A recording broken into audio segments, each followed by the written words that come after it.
Le bureau d'Adil de ma fiancée lui a envoyé un texto disant « J'espère que ton fiancé idiot ne sait rien.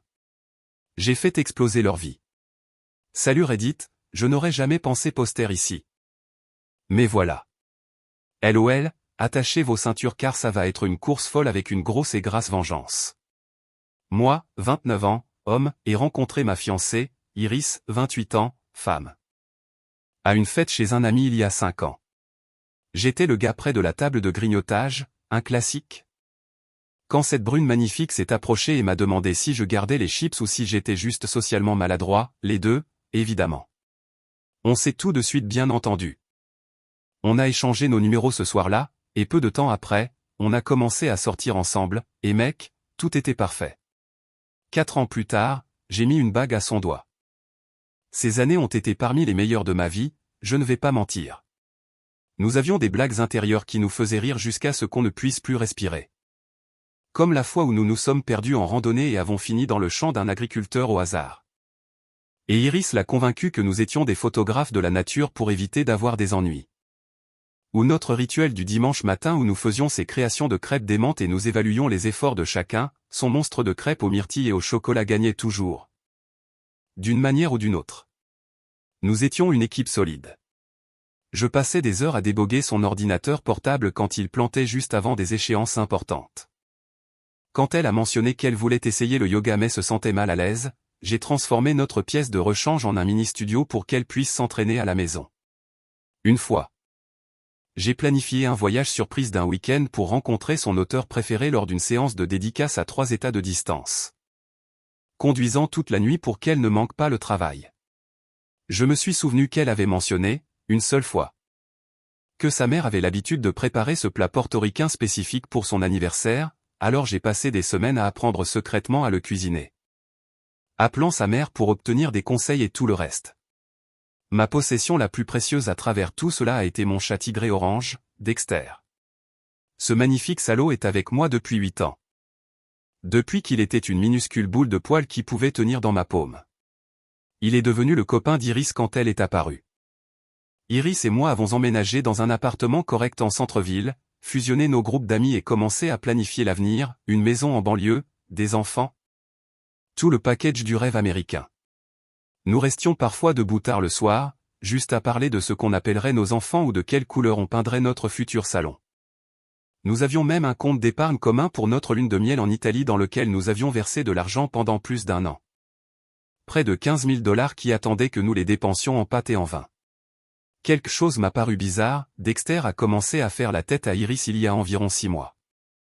Ce chat autrefois affectueux a soudainement commencé à l'éviter comme si elle était couverte d'odeur de chien. J'ai pensé qu'elle avait peut-être marché accidentellement sur sa queue. Mais les animaux savent juste quand le caractère de quelqu'un change. Il s'avère que les chats sont de meilleurs juges de caractère que les idiots amoureux, et bon sang, Iris avait changé.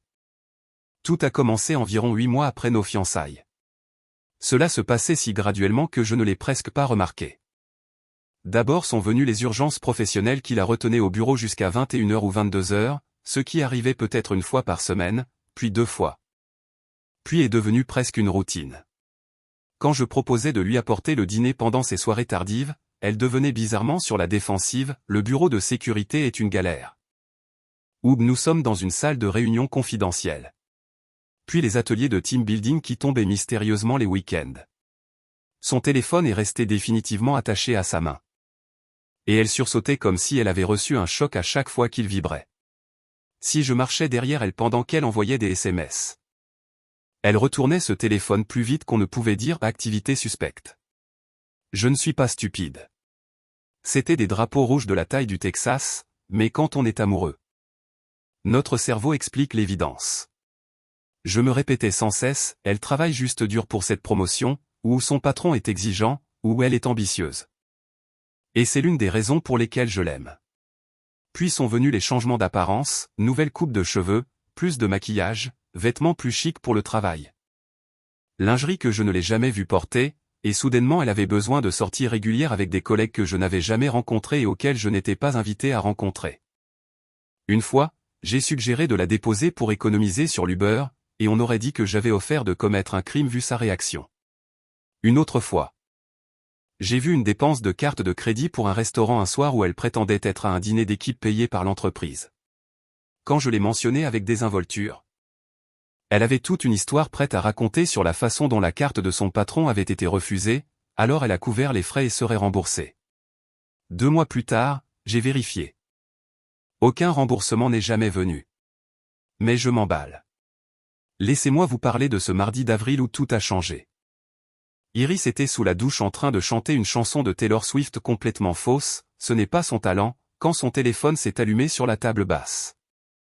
L'aperçu de la notification s'est juste affiché là où je pouvais le voir.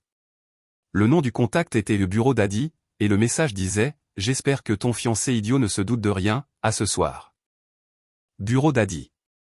Fiancé idiot. J'ai eu l'impression que quelqu'un m'avait versé un seau d'eau glacée sur la tête. Mon cœur s'est mis à battre la chamade, et pendant une seconde. J'ai pensé que j'allais vomir, mais j'ai réussi à garder mon calme. Je ne l'ai pas confrontée quand elle est sortie de la douche, je n'ai pas mentionné le texto. Je ne lui ai pas donné l'occasion de raconter une histoire ou de me faire croire que j'étais paranoïaque. Je l'ai juste embrassée au revoir quand elle est partie au travail et je lui ai dit que je serais probablement endormi quand elle rentrerait car j'avais une réunion tôt. Ce soir-là. Pendant qu'elle était sortie avec Bureau d'Adi, je voulais tout voir par moi-même, et après avoir beaucoup réfléchi, je me suis souvenu de quelque chose de crucial. Quand nous avons commencé à sortir ensemble, Iris utilisait le même email et le même mot de passe pour tout. Elle s'est finalement améliorée en matière de sécurité. Mais que se passerait-il si certains de ses anciens comptes étaient encore actifs? Ça valait la peine d'essayer. J'ai ouvert mon ordinateur portable et j'ai essayé ses anciennes informations de connexion. J'ai tapé son ancienne adresse email. Celle qu'elle utilisait pour tout quand nous avons commencé à sortir ensemble. Pour le mot de passe, j'ai essayé le même qu'elle utilisait à l'époque. Le nom de son chien d'enfance plus son année de naissance, simple, prévisible. Exactement le genre de mot de passe qu'elle ne changerait jamais parce qu'il est trop difficile de se souvenir de nouveaux mots de passe. Et bingo, du premier coup, j'étais dedans.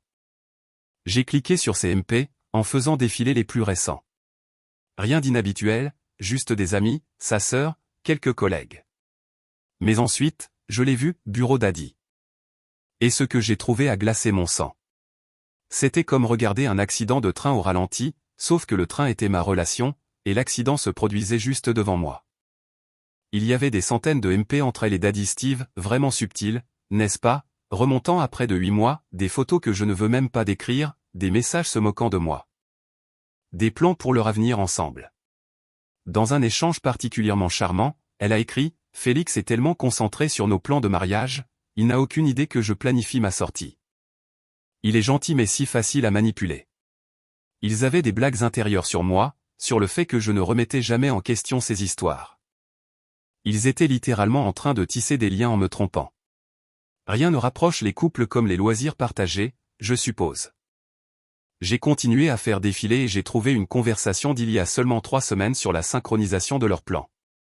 Elle me laissait réserver des lieux de mariage tout en planifiant sa stratégie de sortie, me qualifiant de gentil mais facile à manipuler. Steve l'a qualifiée d'intelligente et de sexy. Disant qu'une fois sa promotion obtenue le mois prochain, elle pourrait donner son préavis et me raconter l'histoire qu'elle voulait. Elle avait déjà commencé à déplacer des choses importantes chez ses parents, et je n'avais même pas remarqué que ses vêtements d'hiver avaient disparu. Il prévoyait de vider nos comptes communs après la promotion. Il s'arrangeait pour me laisser avec les acomptes du mariage. Probablement juste après que je l'ai ajouté à mon compte d'investissement comme cadeau d'anniversaire surprise. J'ai fermé l'ordinateur portable, me sentant frappé à la poitrine. 5 ans avec quelqu'un qui parlait de moi comme si j'étais une proie dans une longue arnaque, quelqu'un qui déplaçait ses affaires tout en planifiant un mariage avec moi. Quelqu'un qui considérait ma confiance comme une faiblesse à exploiter, facile à manipuler. Moi. Le gars qui a une fois orchestré une blague pratique de 3 semaines impliquant la voiture de mon colocataire de l'université. Oh chérie, tu n'as aucune idée de ce à quoi ressemble la manipulation. Mais tu vas bientôt le découvrir. Je pourrais la confronter, créer une scène, jeter ses affaires par la fenêtre et en finir là. Ou je pourrais prendre mon temps et m'assurer qu'Iris et Bureau d'Adi obtiennent exactement ce qu'ils méritent. Dexter a levé les yeux vers moi et a miaulé comme pour dire « détruis-les ». Chat intelligent. C'est exactement ce que je prévois de faire. J'ai passé toute cette nuit à planifier pendant qu'Iris dormait à côté de moi. Totalement inconsciente que je savais ce qu'elle tramait.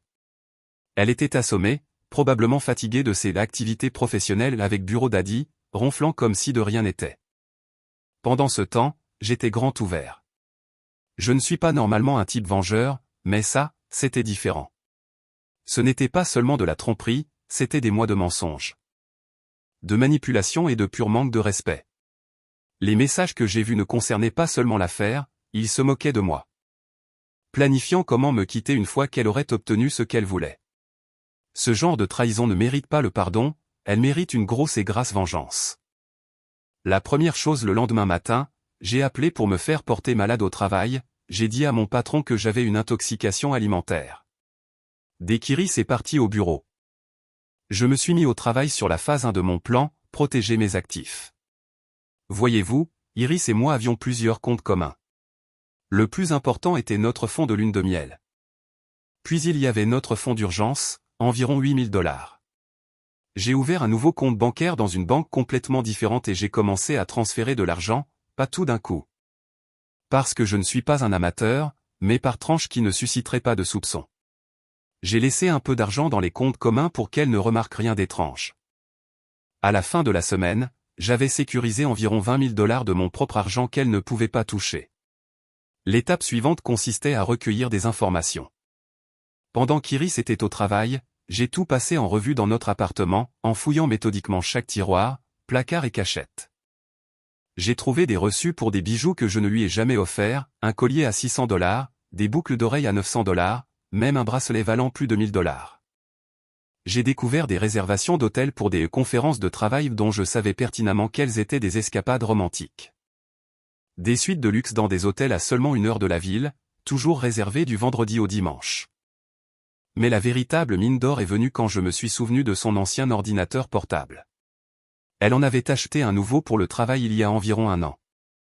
Mais avait gardé l'ancien comme sauvegarde. Il prenait la poussière dans notre débarras. Je l'ai allumé, et parce qu'Iris était paresseuse en matière de sécurité informatique. Il n'avait même pas de mot de passe. Parfait. Le bureau familier est apparu avec tous ses anciens fichiers encore intacts, des miettes numériques menant directement à sa trahison. J'ai navigué dans ces dossiers, sachant que j'étais sur le point de découvrir toute l'étendue de sa tromperie. Sa boîte email était toujours connectée, et bon sang. Les choses que j'ai trouvées m'ont retourné l'estomac. Non seulement il y avait des échanges explicites entre elle et Steve remontant à près d'1 an. Mais il y avait des discussions sur les finances de l'entreprise qui semblaient terriblement louches, des références à l'utilisation du budget du projet pour des dépenses personnelles. Une retraite spa de week-end codée comme du team building, des virées shopping déguisées en cadeaux aux clients, même un acompte sur une voiture masquée en frais de transport. Il y avait des dizaines de mentions de codage de certains achats en tant que dépenses professionnelles. Steve expliquant exactement comment classer leur dîner romantique et leur séjour à l'hôtel afin que personne ne remette en question les frais. Il était évident que Steve ne se contentait pas de coucher avec ma fiancée, il utilisait l'argent de l'entreprise pour financer leur liaison.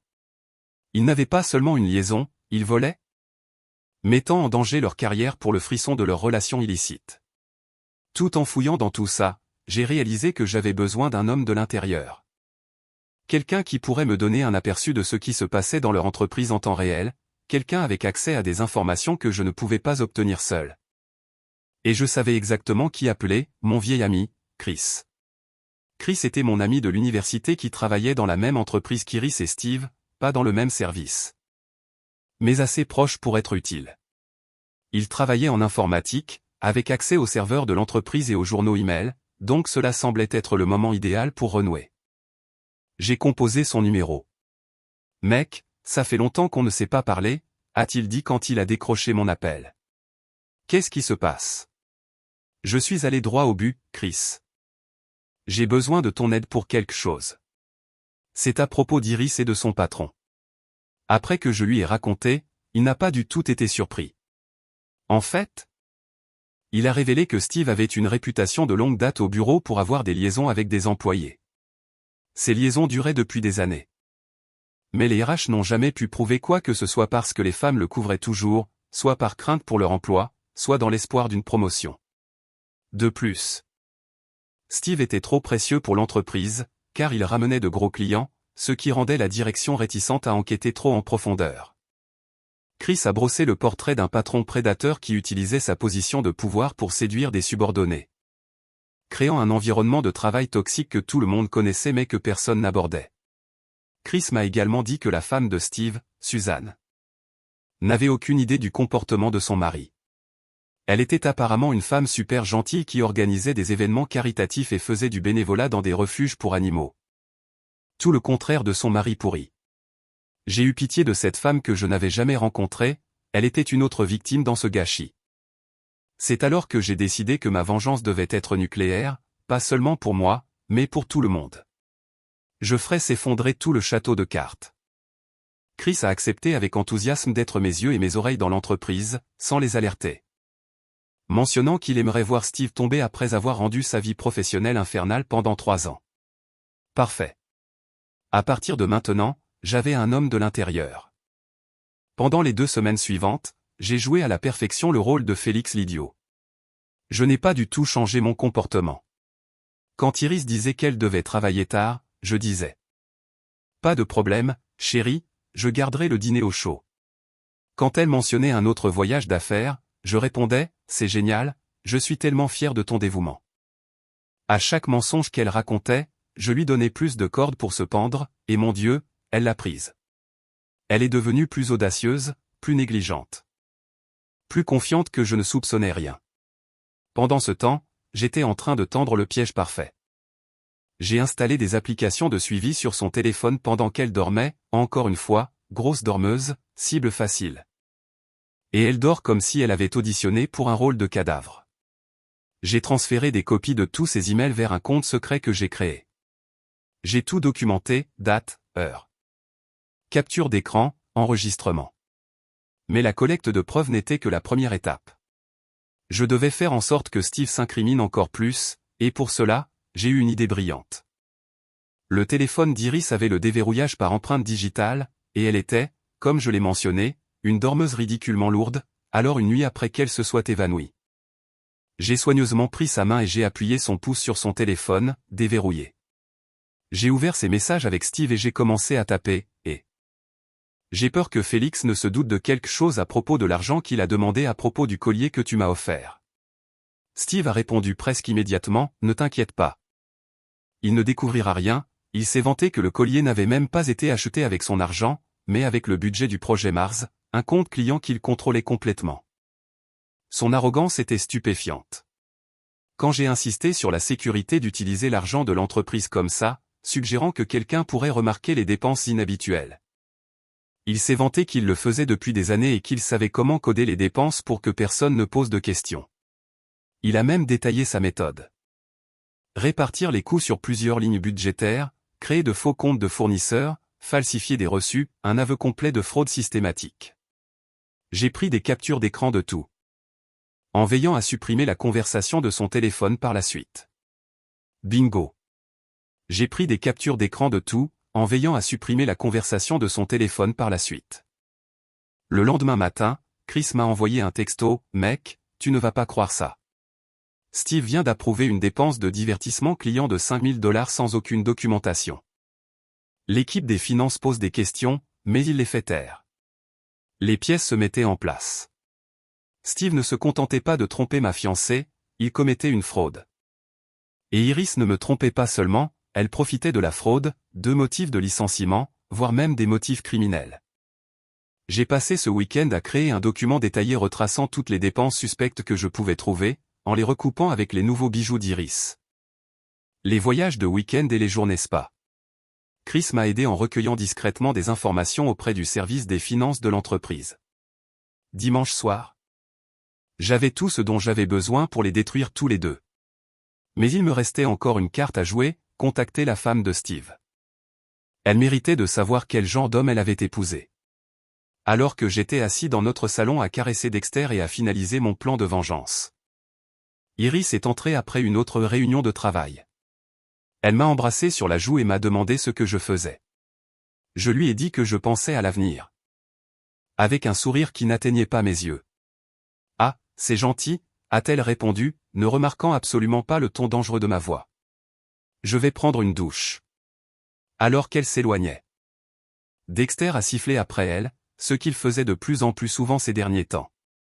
Il savait ce qui allait arriver, et moi aussi. La tempête était sur le point de frapper. Et ni Iris ni bureau daddy Steve n'avaient la moindre idée qu'il se tenait directement sur sa trajectoire. Lundi matin est arrivé, et j'étais prêt à exécuter la phase suivante de mon plan. Au lieu de simplement balancer toutes les preuves que j'avais recueillies, ce qui était déjà suffisant pour anéantir leurs 2 carrières, j'ai tout transféré à Chris, qui devenait de plus en plus précieux en tant qu'homme de l'intérieur. Chris était à fond. Il s'avère que Steve avait rendu sa vie professionnelle infernale pendant des années. L'avait laissé de côté pour des promotions, s'était attribué le mérite de ses idées et l'avait généralement traité comme un déchet. C'était la chance de Chris de se venger aussi. Le lendemain, Chris m'a appelé pendant sa pause déjeuner avec une nouvelle choquante. Steve avait été convoqué à une réunion avec l'équipe des finances ce matin pour un audit aléatoire des notes de frais. Et son nom était ressorti. Apparemment, il avait l'air d'être sur le point de s'évanouir. Quand j'ai demandé s'ils avaient trouvé quelque chose, Chris a dit pas encore, mais il creusait. Encore plus intéressant était que Steve s'était immédiatement rendu au RH après et avait essayé de divulguer sa relation avec Iris, semblant essayer de prendre les devants sur le scandale. Mais les RH savaient déjà que quelque chose se tramait parce que 3 personnes s'étaient plaintes de favoritisme dans leur service. C'était mieux que ce que j'aurais pu espérer. Ils s'effilochaient d'eux-mêmes, paranoïaques à l'idée d'être pris, et le meilleur, je n'avais même pas encore fait mon premier geste officiel. Il était temps d'accélérer les choses. J'ai décidé de contacter la femme de Steve, Suzanne.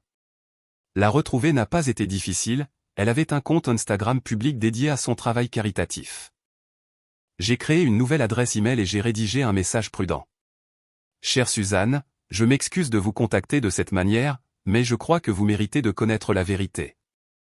Votre mari, Steve, a une liaison avec son employée, Iris Brown, depuis au moins 8 mois. J'ai joint une preuve, des captures d'écran de conversation entre eux. Je ne fais pas ça pour vous faire du mal, mais parce que je crois que vous méritez l'honnêteté. Une personne concernée. J'ai joint juste assez de captures d'écran pour prouver la liaison. Mais j'ai retenu les preuves de fraude financière pour l'instant. Une bombe nucléaire à la fois. 2 jours plus tard, Chris m'a envoyé un texto avec une nouvelle explosive, mec. Tu ne vas pas le croire. Suzanne s'est pointée au bureau. Elle est allée directement au bureau de Steve pendant une réunion, l'a giflé devant tout le monde, et a crié qu'elle savait tout. La sécurité a dû l'escorter à l'extérieur, tandis que Steve s'est enfermé dans son bureau pour le reste de la journée. Iris s'est portée malade. J'ai souri en lisant ça. Phase 1 terminée. Il était maintenant temps pour la phase 2, révéler la fraude financière. J'ai compilé un document complet détaillant tous les fonds détournés que je pouvais suivre. Les séjours à l'hôtel codés comme des voyages d'affaires, les bijoux achetés comme des cadeaux aux clients, les dîners étiquetés comme des événements d'équipe alors qu'il n'y avait que 2. Au total, j'ai estimé qu'ils avaient frauduleusement soutiré au moins 75 000 $ à l'entreprise au cours de la dernière année. Avec l'aide de Chris. J'ai créé un compte email anonyme et j'ai tout envoyé au directeur financier de l'entreprise, à toute l'équipe des finances, au conseil d'administration et, pour faire bonne mesure, à tous les employés de l'entreprise, y compris Iris. Objet, fraude, détournement de fonds et inconduite, le dossier Steve Parker. L'email a été envoyé à 9h15 du matin un mardi. Juste au moment où tout le monde s'installait à son bureau avec son café du matin. J'ai imaginé le chaos qui allait se dérouler et j'ai ressenti un profond sentiment de satisfaction. Pendant que tout cela se passait, Dexter était assis sur mes genoux, ronronnant de contentement comme s'il approuvait mes actions. Ce soir-là, Iris n'est pas rentrée à la maison. Mon téléphone est resté silencieux, aucun appel, aucun texto, rien. Mais Chris m'a tenu au courant de la débâcle nucléaire qui se déroulait à leur bureau. Steve avait été escorté à l'extérieur par la sécurité, qui avait emporté son ordinateur portable et son téléphone. Iris était interrogée par les RH et l'équipe juridique. Le directeur financier avait convoqué une réunion d'urgence avec tout le personnel pour aborder les allégations sérieuses d'inconduite financière. Les gens pariaient même sur le fait que la police se présenterait le lendemain. J'ai mieux dormi cette nuit-là que je ne l'avais fait depuis des mois. Sachant que le karma les rattrapait enfin tous les 2. La tempête que j'avais soigneusement préparée faisait maintenant rage de toutes ses forces, et je regardais en toute sécurité de loin. Le lendemain matin, je me suis réveillé avec une notification par email. Elle provenait de notre propriétaire, confirmant que j'avais demandé à ce que le nom d'Iris soit retiré de notre bail. J'avais déjà trouvé un nouvel appartement de l'autre côté de la ville, payé la caution et pris des dispositions pour que des déménageurs viennent à la fin de la semaine. Iris et Steve pensaient être si intelligents en planifiant leur avenir tout en détruisant le mien, mais ils ne se sont jamais arrêtés pour considérer un fait crucial. Je n'étais pas le fiancé idiot qu'ils pensaient que j'étais, et maintenant ils apprenaient cette leçon à la dure. Les 48 heures suivantes ont été un chaos absolu. Mon téléphone a explosé de notifications, principalement d'Iris, quelques-unes d'amis communs me demandant ce qui se passait. Et même une d'un numéro que je ne reconnaissais pas et qui s'est avéré être Steve. J'ai ignoré tous ces appels et messages. Qu'il panique, qu'il se démène. Chris m'a tenu au courant de l'apocalypse au bureau. Apparemment, après que mon envoi massif de mails ait été envoyé, l'entreprise est passée en mode crise totale. Le directeur financier et l'équipe juridique se sont enfermés dans la salle de conférence avec des piles de rapports financiers. Le conseil d'administration a convoqué une réunion d'urgence. Un mardi typique au bureau, n'est-ce pas? Selon Chris, Steve était fini. Ils ont trouvé beaucoup plus d'irrégularités financières que même ce que je leur avais envoyé. On dirait qu'ils faisaient cette connerie depuis des années, pas seulement avec Iris, choquant, le type qui a trompé sa femme et volé de l'argent à l'entreprise ne le faisait pas qu'une seule fois. Quelles sont les chances? Quant à Iris, elle était en pleine crise. Elle a essayé de jouer la victime au début, a affirmé qu'elle n'avait aucune idée des affaires financières. Que Steve l'avait manipulée, blablabla. Mais ensuite, les RH lui ont montré les captures d'écran qu'elle a couru aux toilettes en pleurant et n'était pas revenue vers midi. Mon téléphone a sonné avec un appel d'un numéro inconnu. Contre mon meilleur jugement, j'ai répondu. C'était Steve, qui avait l'air tendu et désespéré. J'ai fait l'idiot, en demandant qui c'était. Et quand il s'est identifié comme le patron d'Iris, je l'ai appelé au bureau d'Adi. Après une longue pause, il a essayé de prétendre qu'il y avait eu un énorme malentendu. Je l'ai coupé et lui ai dit d'arrêter de dire des conneries, car j'avais tout vu, suivi tout l'argent et savais exactement ce qu'ils avaient fait. Et maintenant sa femme et toute son entreprise le savaient aussi. Steve est passé en mode menaçant. Disant que je ne comprenais pas ce que j'avais fait et qu'il avait des relations pour rendre ma vie très difficile. J'ai en fait éclaté de rire. Ouais. Le type qui allait être viré et peut-être arrêté pour détournement de fonds, dont la femme le quittait et dont la réputation était détruite, allait rendre ma vie difficile. Bien sûr, mon pote. Je lui ai dit de continuer et d'essayer, puis j'ai raccroché et bloqué son numéro. Je suis retourné emballer mes affaires pendant que Dexter regardait depuis le haut de l'étagère. Plus tard cet après-midi, Chris a rappelé avec une nouvelle de dernière heure, la police s'était présentée et était avec le directeur financier et l'équipe juridique. Steve s'est fait escorter à l'extérieur par les flics. Maintenant, il cherche probablement une nouvelle petite amie en prison. Iris était toujours au bureau. Les RH lui ont dit de ne pas quitter la ville, toujours un bon signe quand vous espérez éviter des accusations criminelles. Elle n'arrêtait pas de poser des questions sur moi. Se demandant si c'était moi qui avais envoyé toutes les preuves. Chris a fait l'idiot, disant qu'il ne faisait que regarder le spectacle comme tout le monde. Le divertissement au bureau n'avait jamais été aussi juteux. Le soir, j'avais emballé la plupart de mes affaires.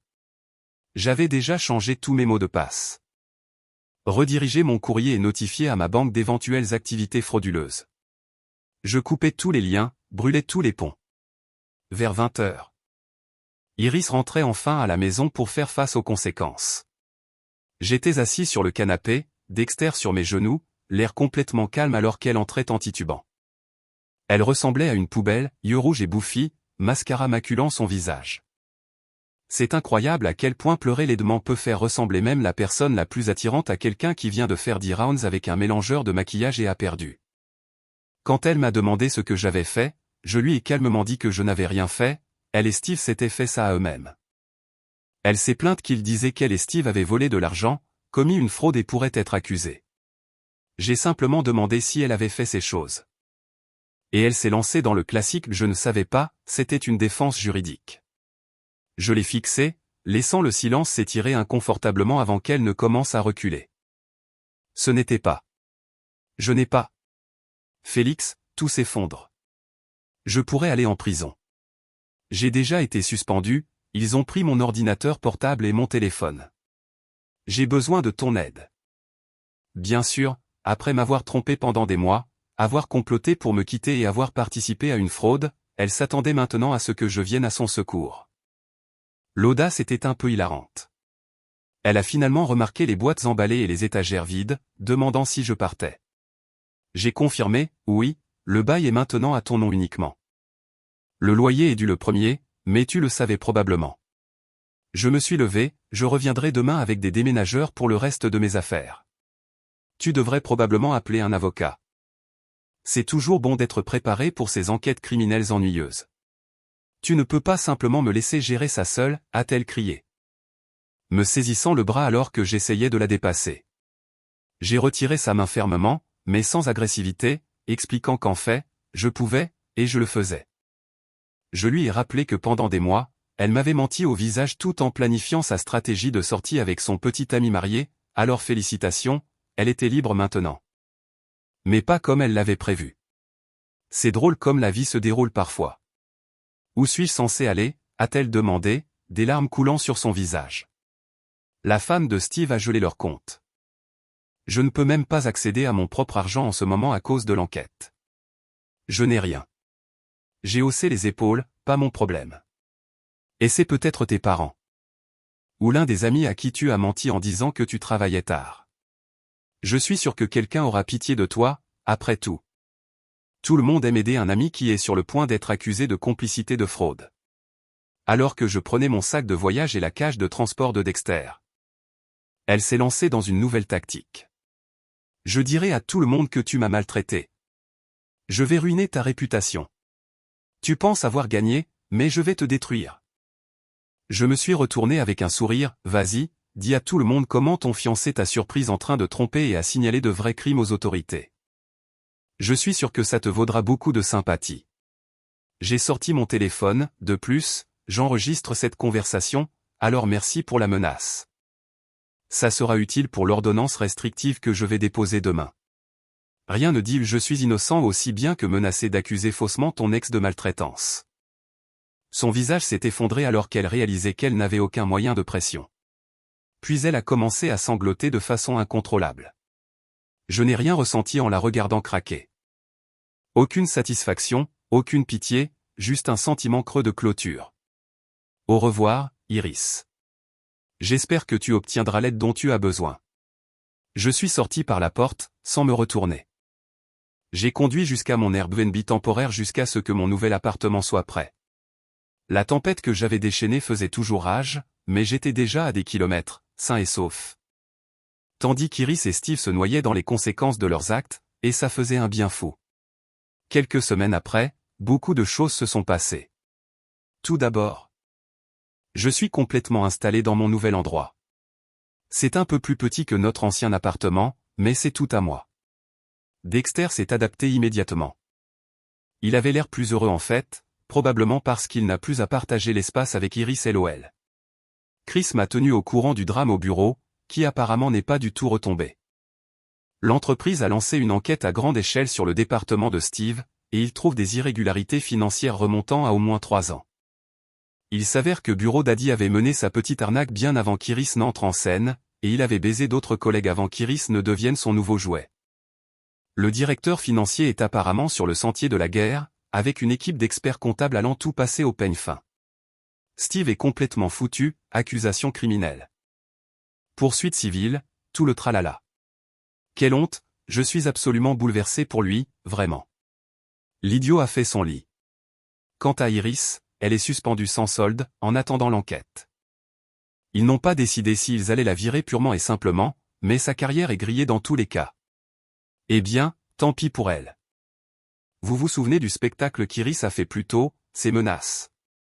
Eh bien, je les ai trouvées drôles, même si je n'ai jamais eu peur d'elle. Mais pourquoi ne pas ajouter du sel à la blessure quand je peux? C'est ce que j'ai réellement fait, alors le jour après avoir déménagé, j'ai demandé une ordonnance restrictive contre Iris. Ces menaces de ruiner ma réputation ont suffi à convaincre le juge, surtout avec l'enregistrement que j'avais. Elle ne peut pas s'approcher à moins de 150 mètres de moi. De mon domicile ou de mon lieu de travail, et ne peut pas me contacter par quelque moyen que ce soit. Si elle la viole, elle va en prison, c'est aussi simple que ça. J'ai également immédiatement rompu le bail de notre ancien appartement et me suis assuré que le nom d'Iris était le seul sur le nouveau contrat. Ce qui signifie qu'Iris devait soit cracher tout le loyer elle-même, soit se faire expulser. Dans tous les cas, ce n'est plus mon problème. Quant à nos plans de mariage, ils ont évidemment été annulés. La plupart des prestataires m'ont accordé des remboursements partiels. Le responsable du lieu m'a en fait accordé un remboursement complet parce que ce crétin ne mérite pas de garder ton argent, ses mots, pas les miens. Mais je n'allais pas contredire une logique aussi parfaite. Notre fonds commun de lune de miel est maintenant mon fonds de vacances solo. Je pense au Japon au lieu de l'Italie. J'ai toujours voulu y aller, et maintenant je n'ai pas à faire de compromis sur l'itinéraire. Le bon côté des choses, n'est-ce pas? Parfois. Il faut que ta fiancée te trompe avec son patron pour enfin avoir ses vacances de rêve. Dexter va aimer ça aussi. La femme de Steve, Suzanne, en revanche, se porte à merveille. Elle a dépouillé Steve dans la demande de divorce, a obtenu la maison, les voitures, tout. Il s'avère que l'infidélité combinée à des accusations criminelles donne lieu à une affaire de divorce assez simple, qui l'eût cru? Suzanne a également pris contact pour me remercier de tout. Cela fait 6 mois depuis la crise d'Iris à mon immeuble d'appartement, et honnêtement, la vie a été plutôt bonne. Mon travail m'a promu développeur senior. Ce qui s'est accompagné d'une belle augmentation de salaire. J'en ai utilisé une partie pour enfin faire ce voyage en solo au Japon que je planifiais, 2 semaines incroyables à explorer Tokyo, Kyoto et Osaka. Chris Carton aussi. Vous vous souvenez de la façon dont il s'est toujours fait dépasser pour des promotions lorsque Steve était aux commandes? Eh bien, le nouveau chef de département a reconnu son talent tout de suite. Il dirige maintenant sa propre équipe. Nous prenons encore des cafés toutes les 2 semaines. Dexter vit sa meilleure vie? Évidemment. Il est assis sur mon bureau en ce moment pendant que je tape ça, tapant occasionnellement l'écran comme pour ajouter son propre commentaire. En repensant à tout. Je ne regrette pas de les avoir dénoncés, pas une seule seconde. Il y a des gens qui pensent que je suis allé trop loin. Que j'aurais dû simplement m'en aller et laisser le karma s'en occuper naturellement, mais voyons, où serait le plaisir là-dedans? Alors voilà les amis. Steve se fait probablement de nouveaux amis en prison, Iris apprend que les actions ont des conséquences, et je profite de ma vie avec une promotion et la boule de poil la plus intuitive du monde. S'il y a une leçon que j'ai apprise de tout ça, c'est de faire confiance à son instinct, quand quelque chose ne va pas, c'est probablement le cas. Et si ton chat commence soudainement à éviter ta fiancée, eh bien, tu devrais peut-être faire attention. Merci d'avoir suivi cette aventure folle. Bien que je ne souhaite cette expérience à personne. Je dois admettre que je suis dans une meilleure situation maintenant qu'avant. Si l'un d'entre vous se trouve dans une situation similaire, assurez-vous de saisir des preuves et de sécuriser vos finances avant de faire exploser leur couverture. Première modification, waouh, je ne m'attendais pas à ce que ça devienne viral. Merci pour les récompenses à vous tous. Pour ceux qui demandent si j'ai déjà entendu parler d'Iris à nouveau, spoiler, oui, et c'était pathétique. Je vais bientôt publier une mise à jour. Deuxième modification, je viens de réserver mon voyage solo au Japon. Dexter vient, bien sûr. Iris pensait qu'elle allait m'arnaquer de mon fond de lune de miel, non ma chérie. Je vais manger du wagyu et vivre ma meilleure vie. Merci pour le soutien Reddit.